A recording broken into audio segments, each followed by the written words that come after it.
The distinction was stronger here.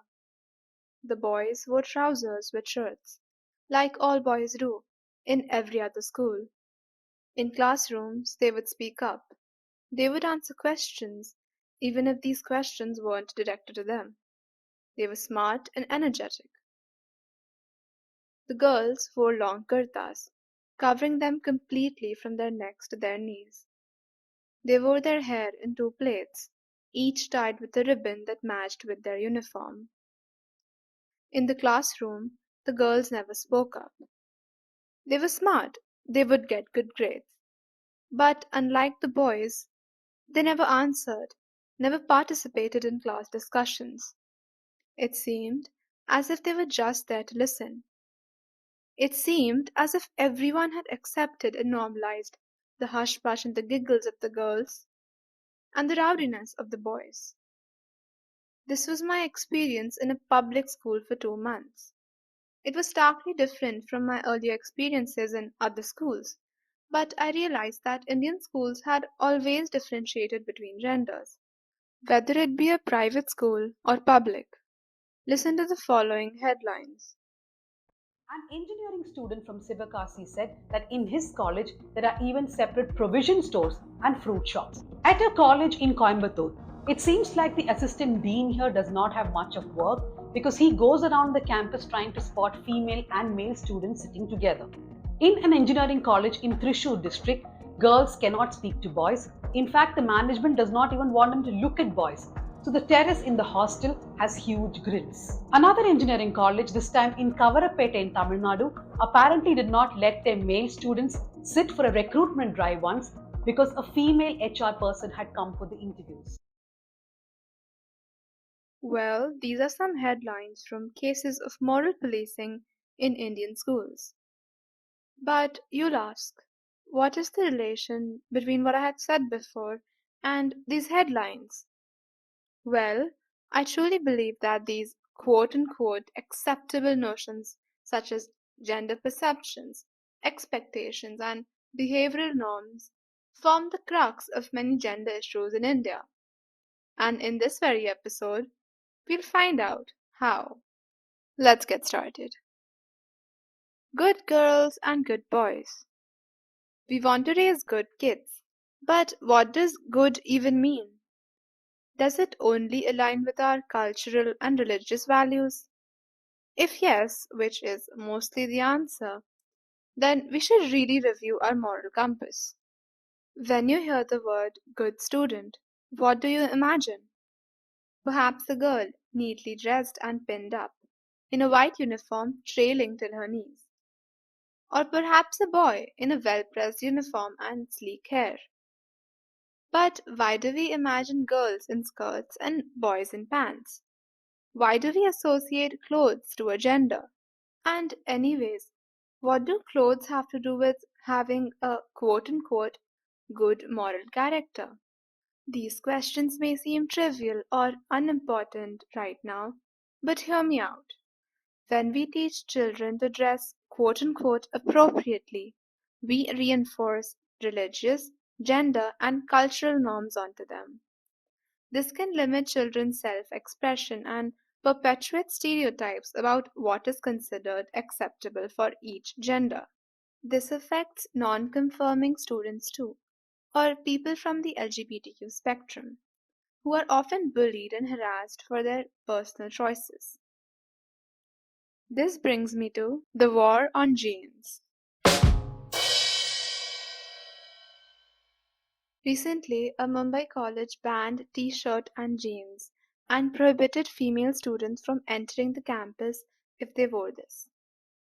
Dress codes have always been prevalent in institutions throughout India, but they are mostly restricted to women's clothing. It is quite well known that they have this boiling hate towards denim, but it is not because of CO2 emissions or labor inequality in denim industries, which we have covered in a previous episode, so make sure to check that out.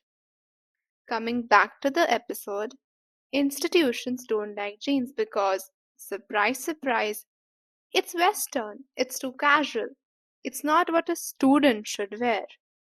A common argument is that We should embrace our culture and not wear Western or revealing clothing like jeans. But by that logic, it's only fair for women to wear Indian clothing in schools and institutions. Well, if we tell men to do the same. I mean, it will be so sanskari of male teachers and students to wear kurtas and dhotis to school.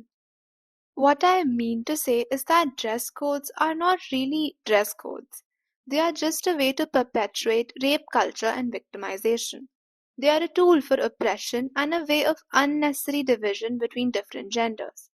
It is fairly common for women to wear pants, which was once considered men's clothing.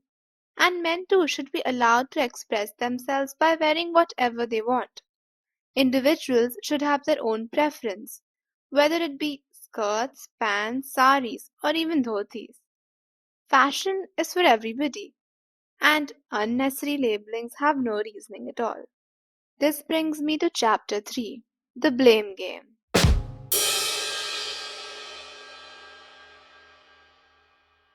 We have talked about cultures, but we haven't talked about rape culture. Rape culture is a setting in which rape is pervasive and normalized due to the setting's attitudes about gender and sexuality. Behaviors commonly associated with rape culture include victim blaming, slut shaming, sexual objectification, and trivializing rape, among others.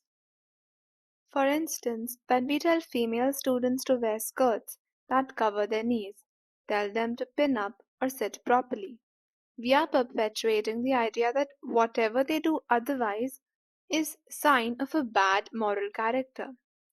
This spreads the mentality of victimization and unnecessarily sexualizes students. And female students are heavily sexualized. There are a lot of first hand cases where girls are slut shamed for their skirt length, and instead of holding the perpetrators accountable, children are victim blamed. And there are other signs of having a quote unquote bad moral character.